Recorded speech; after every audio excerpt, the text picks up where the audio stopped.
Hello friends, welcome back to my channel. So ಸಾಯಂಕಾಲ ಆಯಿತು, evening snacks time ಆಯಿತು, Sunday ಬೇರೆ. ಸೊ ಸ್ಪೆಷಲ್ಲಾಗಿ ಏನು ಮಾಡೋದು ಅಂತ ನೋಡ್ತಾ ಇದ್ದಾಗ ಕರ್ಡ್ ಸ್ಯಾಂಡ್ವಿಚ್ ಮಾಡೋಣ ಅನ್ನಿಸ್ತು. ಸೊ ಬನ್ನಿ ನೋಡೋಣ ನಾನು ಹೇಗೆ ಮಾಡಿದ್ದೆ ಅಂತ. ಸೊ ಫಸ್ಟು ನಾನಿಲ್ಲಿ 1 ಕಪ್ಪಷ್ಟು ಹಂಗ್ ಕರ್ಡ್ ತೊಗೋತಾ ಇದ್ದೀನಿ. ಹಂಗ್ ಕರ್ಡ್ ಇಲ್ಲ ಅಂತಂದರೆ ನೀವು ನಾರ್ಮಲ್ ಪ್ಯಾಕೆಟ್ ಕರ್ಡ್ ಏನಿದೆ ಅದನ್ನು ಸ್ವಲ್ಪ ಹೊತ್ತು ಈ ಕಾಫಿ ಶೋಧಿಸ್ಕೋತೀವಲ್ಲ ಫಿಲ್ಟರ್, ಅದರಲ್ಲಿ ಹಾಕಿಟ್ರೆ ನೀರೆಲ್ಲ ಹೋಗಿ ಈ ಥರ ಹಂಗ್ ಕರ್ಡ್ ರೆಡಿ ಆಗುತ್ತೆ. ಸೊ ಅದು 1 ಕಪ್ಪಷ್ಟು ಹಾಕೋತಾ ಇದ್ದೀನಿ. ಅದಕ್ಕೆ ಈಗ ಬೇಕಾಗಿರೋಂತಹ ವೆಜಿಟೇಬಲ್ಸ್ನೆಲ್ಲ ಆ್ಯಡ್ ಮಾಡ್ಕೋಬೋದು. ನಾನಿಲ್ಲಿ ಬರೀ ಕಾರ್ನ್ ಮತ್ತು ಸೌತೆಕಾಯಿ ಹಾಗೆ ಟೊಮೆಟೊನ ತೊಗೊಳ್ತಾ ಇದ್ದೀನಿ. ನೀವು ಬೇಕಿದ್ದರೆ ಕ್ಯಾಪ್ಸಿಕಮ್ ಇಲ್ಲಾಂದರೆ ಕ್ಯಾರೆಟ್ ತುರಿ ಈ ಥರ ಅಥವಾ ಬೀಟ್ರೂಟ್ ತುರಿ ಈ ಥರ ಯಾವುದಾದ್ರೂ ಬೇರೆ ತರಕಾರಿಗಳು ಬೇಕು ಅಂದರೆ ನಿಮ್ಮ ಹತ್ರ ಯಾವ್ದು ಅವೈಲೇಬಲ್ ಇರುತ್ತೋ ಅದನ್ನು ಇಲ್ಲಿ ಬಳಸ್ಕೋಬೋದು. ಸೊ ಕರ್ಡ್ ಹಾಕಿದ್ದಾಯಿತು, ಕಾರ್ನ್ ಹಾಕಿದ್ದಾಯಿತು, ಟೊಮೆಟೊ ಹಾಕಿದ್ದಾಯಿತು. ಈಗ ನಾನು ಹಚ್ಚಿಟ್ಕೊಂಡಿರ್ತಕ್ಕಂತಹ ಸೌತೆಕಾಯಿನ ಇಲ್ಲಿ ಹಾಕ್ಕೊಳ್ತಾ ಇದ್ದೀನಿ. ಸೊ ಮಾಡೋದು ಸಿಕ್ಕಾಬಡೆ ಸಿಂಪಲ್ಲು. ನಾನು ಇದಕ್ಕೆ ಮೊದಲೇ ಪ್ಲ್ಯಾನ್ ಮಾಡ್ಕೊಂಡು ಮಾಡಲಿಲ್ಲ, ಹಾಗಾಗಿ ಮನೇಲಿ ಯಾವ ಇಂಗ್ರೀಡಿಯೆಂಟ್ಸ್ ಇದೆಯೋ ಅದನ್ನು ಯೂಸ್ ಮಾಡಿಕೊಂಡು ಮಾಡ್ತಾಯಿದ್ದೀನಿ. ಸೊ ಇದನ್ನು ಈಗ ನೀಟಾಗಿ ಒಂದು ಸ್ವಲ್ಪ ಉಪ್ಪು ಖಾರ ಹಾಕ್ಕೊಂಡು ಕಲಸಿಟ್ಕೊಂಬರೋಣ. ನಾನಿಲ್ಲಿ ಉಪ್ಪು ಹಾಕ್ಕೊಂಡಿದ್ದೀನಿ. ಹಾಗೆ ಸ್ವಲ್ಪ ಹುಳಿ ಬರೋದಕ್ಕೋಸ್ಕರ ಡ್ರೈ ಆಮ್ಚೂರ್ ಪೌಡರ್, ಮ್ಯಾಂಗೋ ಪೌಡರ್ನ ಹಾಕೋತಾ ಇದ್ದೀನಿ. ನೀವು ಬೇಕಿದ್ದರೆ ಹಾಕ್ಕೋಬೋದು, ಬೇಡ ಅಂದರೆ ಸ್ಕಿಪ್ ಮಾಡ್ಕೋಬೋದು.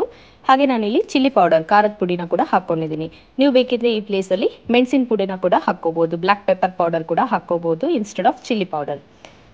ಇದನ್ನೆಲ್ಲ ಹಾಕ್ಬಿಟ್ಟು ನೀಟಾಗಿ ಒಂದು ಸತಿ ಮಿಕ್ಸ್ ಮಾಡಿಬಿಟ್ಟು ಸೈಡಲ್ಲಿ ಇಟ್ಬಿಡೋಣ ಒಂದು 5 ನಿಮಿಷ. ಸೊ ನೀವು ಹೇಗೆ ಸ್ಯಾಂಡ್ವಿಚ್ ಮಾಡ್ತೀರಾ, ನಿಮಗೆ ಯಾವ ಒಂದು ಫ್ಲೇವರ್ ಸ್ಯಾಂಡ್ವಿಚ್ ಇಷ್ಟ ಆಗುತ್ತೆ, ನಿಮ್ಮ ಮೆಥಡ್ ಯಾವುದು ಅನ್ನೋದನ್ನು ದಯವಿಟ್ಟು ಕಮೆಂಟ್ ಮೂಲಕ ತಿಳಿಸಿ.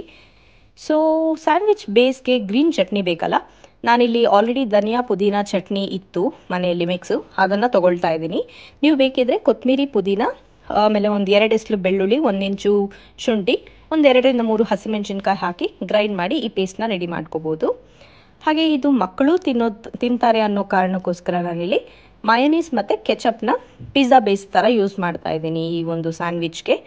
ನೀವು ಇದನ್ನು ಹಾಕ್ಕೊಂಡ್ರೆ ತುಂಬ ಟೇಸ್ಟಿಯಾಗಿರುತ್ತೆ. ಬೇಕಿದ್ದರೆ ಹಾಕ್ಕೋಬೋದು, ಬೇಡ ಅಂದರೆ ಸ್ಕಿಪ್ ಮಾಡ್ಕೋಬೋದು. ನಾನಿಲ್ಲಿ ಎಲ್ಲ ಸ್ಯಾಂಡ್ವಿಚ್ಗೂ ಚೀಸ್ ಯೂಸ್ ಮಾಡ್ತಾ ಇಲ್ಲ.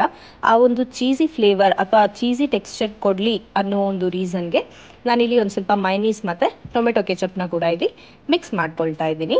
ಇದನ್ನು ನಾನು ಬ್ರೆಡ್ ಮೇಲೆ ಸ್ಪ್ರೆಡ್ ಥರ ಯೂಸ್ ಮಾಡ್ಕೊಳ್ತೀನಿ. ಸೊ ನಿಮಗೆ ಸ್ವೀಟ್ ಇಷ್ಟ ಆಗಲ್ಲ ಅಂತಂದರೆ ನೀವು ಕೆಚಪ್ನ ಸ್ಕಿಪ್ ಮಾಡ್ಬೋದು, ಬರೀ ಮೈನೀಸ್ನ ಹಾಕ್ಕೊಳ್ಬೋದು. ಸೊ ನಮ್ಮ ಫಿಲ್ಲಿಂಗ್ ರೆಡಿ ಆಯಿತು, ಗ್ರೀನ್ ಚಟ್ನಿ ಪೇಸ್ಟು ರೆಡಿ ಆಯಿತು, ಹಾಗೆ ಈಗ ಮಯೋನೀಸ್ ಮತ್ತು ಕೆಚಪ್ ಪೇಸ್ಟ್ ಕೂಡ ರೆಡಿ ಆಯಿತು. ಸೊ ನಾನಿಲ್ಲಿ 100% ಹೋಲ್ ವೀಟ್ ಬ್ರೆಡ್ನ ತೊಗೊಂಡಿದ್ದೀನಿ, ಮಾಡರ್ನ್ ಬ್ರೆಡ್ನ ತೊಗೊಂಡಿದ್ದೀನಿ. ಅದನ್ನು ಈಗ ಒಂದೊಂದಾಗಿ ಹೇಗೆ ಮಾಡ್ತೀನಿ ಅಂತ ತೋರಿಸ್ತಾ ಹೋಗ್ತೀನಿ. ವಿಡಿಯೋನ ಎಂಜಾಯ್ ಮಾಡಿ. ನೀವೇನಾದರೂ ಫಸ್ಟ್ ಟೈಮ್ ನನ್ನ ಚಾನಲ್ನ ನೋಡ್ತಾ ಇದ್ದರೆ ದಯವಿಟ್ಟು ನನ್ನ ಸಪೋರ್ಟ್ ಮಾಡಿ, ನನ್ನ ಚಾನಲ್ಗೆ ಸಬ್ಸ್ಕ್ರೈಬ್ ಮಾಡ್ಕೊಳ್ಳಿ. ಹಾಗೆ ಬೆಲ್ ಐಕಾನ್ ಇದೆಯಲ್ಲ ಅದನ್ನು ನೋಟಿಫಿಕೇಷನ್ಸ್ಗೋಸ್ಕರ ಆನ್ ಮಾಡ್ಕೊಳ್ಳಿ. ನಾನು ಮಾಡುವಂತಹ ಹೊಸ ಹೊಸ ಅಡುಗೆ ಎಕ್ಸ್ಪೆರಿಮೆಂಟ್ಸ್ ಎಲ್ಲ ನಿಮಗೆ ಇನ್ಬಾಕ್ಸಲ್ಲಿ ಬರುತ್ತೆ. ಸೊ ನಾನಿಲ್ಲಿ ಆಲ್ರೆಡಿ ಬ್ರೆಡ್ನೆಲ್ಲ ಇಟ್ಕೊಂಡು ಅದರ ಮೇಲೆ ಈ ಒಂದು ಗ್ರೀನ್ ಚಟ್ನಿ ಪೇಸ್ಟ್ ಏನಿದೆ ಅದನ್ನು ಇಲ್ಲಿ ಸ್ಪ್ರೆಡ್ ಮಾಡ್ಕೊಳ್ತಾ ಇದ್ದೀನಿ. ನೀವು ಮಕ್ಕಳಿಗೆ ಮಾಡೋದಾದರೆ ಈ ಗ್ರೀನ್ ಚಟ್ನಿ ಪೇಸ್ಟ್ನ ಸ್ಕಿಪ್ ಮಾಡಿ ಮೈನೀಸ್ ಮತ್ತು ಕೆಚಪ್ ಪೇಸ್ಟ್ ಏನು ಮಾಡಿದ್ದೀವಿ ಅದನ್ನು ಹಾಕ್ಕೋಬೋದು. ಹಾಗೆ ನಾವು ಕಲಸಿಟ್ಕೊಂಡಿದ್ವಲ್ಲ ಕರ್ಡ್ ಮತ್ತು ವೆಜಿಟೇಬಲ್ಸ್ ಮಿಕ್ಸು, ಅದನ್ನು ಕೂಡ ಇಲ್ಲಿ ಹಾಕ್ಕೊಳ್ತಾ ಇದ್ದೀನಿ. ಸೊ ಒಂದು ಲೇಯರಲ್ಲಿ ಗ್ರೀನ್ ಚಟ್ನಿ ಹಾಕ್ಕೊಂಡಿದ್ದೀನಿ, ಇನ್ನೊಂದು ಲೇಯರ್ ಈಗ ಬ್ರೆಡ್ ಕ್ಲೋಸ್ ಮಾಡ್ತೀನಲ್ಲ ಅದಕ್ಕೆ ಈ ಮೈನೀಸ್ ಮತ್ತು ಟೊಮೆಟೊ ಕೆಚಪ್ ಮಿಕ್ಸ್ಚರ್ನ ಹಾಕ್ಕೊಳ್ತಾ ಇದ್ದೀನಿ. ಸೊ ಎಲ್ಲ ಸ್ಲೈಸಸ್ಗೂ ಟೊಮೆಟೊ ಕೆಚಪ್ ಮತ್ತು ಮೈನೀಸ್ ಬ್ರೆಡ್ನ ಹಾಕ್ಕೊಂಡು ನಾನಿಲ್ಲಿ ಕ್ಲೋಸ್ ಮಾಡ್ಕೊಂಡಿದ್ದೀನಿ. ಸೊ ಕಂಪ್ಲೀಟಾಗಿ ನಾನು ಒಂದು ಪ್ಯಾಕೆಟ್ ಬ್ರೆಡ್ಡನ್ನು ಇಲ್ಲಿ ಯೂಸ್ ಮಾಡ್ತಾ ಇದ್ದೀನಿ, ಯಾಕಂದರೆ ನಮ್ಮ ಮನೆಯಲ್ಲಿ ಸ್ಯಾಂಡ್ವಿಚ್ ಅಂತಂದರೆ ಎಲ್ರಿಗೂ ಇಷ್ಟ.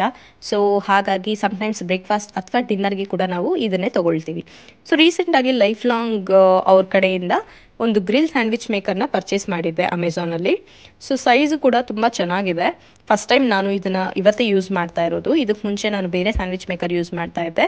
ಸೊ ಗ್ರಿಲ್ ತುಂಬ ಚೆನ್ನಾಗಿ ಆಗ್ತಿದೆ, ತುಂಬ ಕ್ರಿಸ್ಪಿಯಾಗಿತ್ತು. ನೀವು ನೋಡ್ತಾ ಇರ್ಬೋದು ಟೆಕ್ಸ್ಚರ್ ತುಂಬ ಕಂದು ಬಣ್ಣಕ್ಕೆ ಬಂದಿದೆ. ಸೊ ಒಂದು ಪ್ಯಾಕೆಟ್ ಕಂಪ್ಲೀಟ್ ಬ್ರೆಡ್ಡು ಸುಮಾರು ಒಂದು 8 ಸ್ಯಾಂಡ್ವಿಚಸ್ ಆಗುತ್ತೆ. ಕಟ್ ಮಾಡಿದ್ರೆ 16 ಸ್ಯಾಂಡ್ವಿಚಸ್ ಆಗುತ್ತೆ. ಇದು ಲೆಸ್ ದೆನ್ 10 ಮಿನಿಟ್ಸಲ್ಲೇ ರೆಡಿ ಮಾಡ್ಕೋಬೋದು. ಸೊ ಸಾಯಂಕಾಲದ ಹೊತ್ತು ಬಿಸಿ ಬಿಸಿ ಟೀ ಜೊತೆ ಚಳಿ ಚಳಿ ವೆದರಲ್ಲಿ ಕ್ರಿಸ್ಪಿ ಆಗಿರೋಂತಹ ಗರಂ ಗರಂ ಸ್ಯಾಂಡ್ವಿಚ್ ತಿಂತಾ ಇದ್ದರೆ ಅದೇ ಒಂದು ಬೆಂಗಳೂರು ವೆದರಲ್ಲಿ ಅದೇ ಒಂದು ಮಜಾ ಅಂತ ಹೇಳ್ಬೋದು. ಸೊ ಇದಾಗಿತ್ತು ಇವತ್ತಿನ ವಿಡಿಯೋ. ನಾನು ಟೀ ಜೊತೆ ಇದನ್ನು ಸರ್ವ್ ಮಾಡ್ಕೋತೀನಿ, ಎಂಜಾಯ್ ಮಾಡ್ತೀನಿ. ಸೊ ಈ ರೆಸಿಪಿ ನಿಮಗೆ ಇಷ್ಟ ಆಗಿದೆ ಅಂತ ಅಂದ್ಕೊಳ್ತಾ ಇದ್ದೀನಿ.